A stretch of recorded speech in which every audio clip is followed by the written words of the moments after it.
As you read on, your head may feel ready to burst with newfound knowledge. In a nutshell, balance sheets equate to financial records that tally up liabilities and assets. The primary function of balance sheets can be summed up in one simple equation: assets equals to liabilities plus equity. Liquidity, on the other hand, refers to how easily an asset can be transformed into cash. Cash holds the highest level of liquidity among assets, with stocks following closely. Assets such as land and real estate are considered less liquid due to their lengthy sales process, which can last for weeks or even years. Generally accepted accounting principles (GAAP) refer to guidelines that regulate a company's financial reporting practices rather than being associated with GAAP the store. In essence, companies are able to report their earnings as either GAAP or non-GAAP since it is a standard. Capital gains refer to the rise in asset value beyond its purchase price and can be classified as realized or unrealized. Assets with unrealized gains are those that have not yet been sold, while realized gains refer to assets that have already been disposed of. Taxes on capital gains apply only to the latter, as well as for losses incurred when selling an asset below its purchase price. Net income equals revenue minus expenses in totality. Equity refers to the residual value of an individual's investment in a stock or asset after deducting debts and liabilities. When debts owed exceed the worth of assets, negative equity arises, as observed commonly in houses or cars.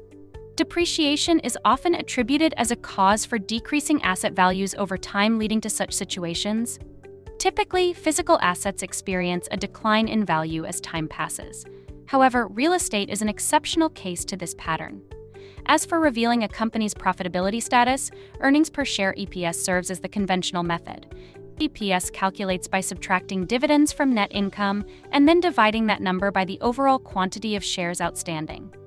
In most cases, stock prices tend to result in a higher multiple of EPS. Net worth refers to your total assets minus any liabilities you may have. The act of gradually allocating the expenses or costs associated with an intangible or non-physical asset over time is known as amortization. Typically, this pertains to belongings such as copyrights, trademarks, or patents. Capital markets are essentially trading arenas whereby purchasers and vendors exchange monetary assets like bonds or stocks. Typically involved in these markets are corporations, establishments, along with mutual funds and hedge funds. The indicator of how much room companies have to maintain a profit is obtained by dividing net income with revenue, also known as the profit margin. Additionally, EBITDA, an abbreviation for earnings before interest, taxes, depreciation, and amortization, serves as a representation of cash flow commonly utilized in corporate jargon. The FICO score, a credit score from the creators of credit scoring known as Fair Isaac Corp., is determined by factors such as payment history, length of credit, and total amount owed. The precise equation used to calculate this rating remains unknown to the general public, despite its range being between 300 to 850. Stock options represent an opportunity or right enabling individuals to purchase company stocks at preset values. Employee options can be very beneficial when a company's stock increases after granting the option at a discounted rate. Bonds are essentially loans made from bond purchasers to sellers.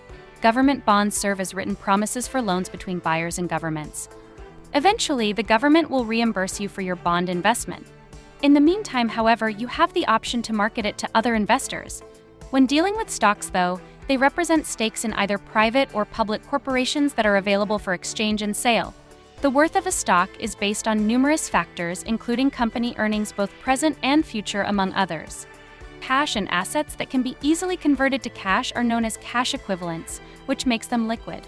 The income statement is a financial report that provides an overview of the profit and loss incurred by a company within a specific period. Return on investment (ROI) measures the amount of money generated from an investment through calculation. The cash flow can be divided into operating, investing, and financing streams depending on their sources. Compound interest is essentially the accumulation of earned interest over time that increases exponentially as it accrues its own interests from an investment. The growth progressively magnifies with each successive cycle, resulting in larger returns. Valuation refers to the value of a company or asset. Typically, it is determined using different equations that take into account financial figures such as income, EBITDA, revenue, and cash flow. Liabilities are essentially negative assets represented by outstanding debts owed. Wages paid to employees and payments owed to suppliers are among the various forms liabilities can take. The working capital, or cash available for daily operations, is determined by subtracting total liabilities from assets. Additionally, term life insurance policies offer beneficiaries a payout in case of death within a specified period while expiring with no value if one survives beyond that time frame. Don't forget to subscribe and watch more at Capital Clarity.